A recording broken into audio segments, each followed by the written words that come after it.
Good morning and welcome to Behavioral Sciences of Alabama. This video is the first video about our intensive outpatient treatment program for those with obsessive compulsive disorder. So if you have obsessive compulsive disorder or you know someone who does or know someone who might benefit from treatment, this video series is for you. Today I'm going to give a brief overview of treatment, what it looks like, and how we do it here at Behavioral Sciences. When you first come to treatment here at Behavioral Sciences for an initial interview, we'll sit down with you and get a list of common obsessions and compulsions that you have. Once we've accurately identified those obsessions, compulsions, and things that trigger those obsessions and compulsions, we will then have you do what we call a subjective units of distress scale and rank those triggers or items on a scale from 1 to 10. 10 being this is very discomforting and 1 being there's very little discomfort. So once we've developed the list, the treatment begins. So there's two aspects of treatment that I want to talk about with you today. One of those aspects of treatment is exposure. The other half of that is response prevention. So let's say we have a list of your common triggers, obsessions, and compulsions. So once again, I've already talked about ranking them. So we take that list and we'll start with some of the items on that list that are at the moderate level. We'll pick one and we'll do exposure.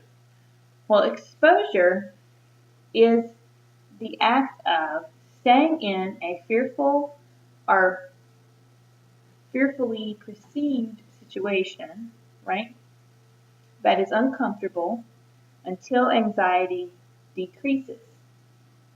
For example, if you had a contamination fear, I might have you touch the bottom of your shoe and then sit with the discomfort of having the dirt on your hand, or maybe even have you touch your face with that hand if you were able to do so. That is an example of exposure. Response prevention is the act of resisting a compulsion or ritual that usually stems from an obsession. So let's take that shoe example again. Say you're sitting now and you feel contaminated because you touched the dirty hand right to your face. Well, a natural compulsion might be to need to immediately wash your hand. In this type of treatment, we would ask you to resist washing for as long as possible.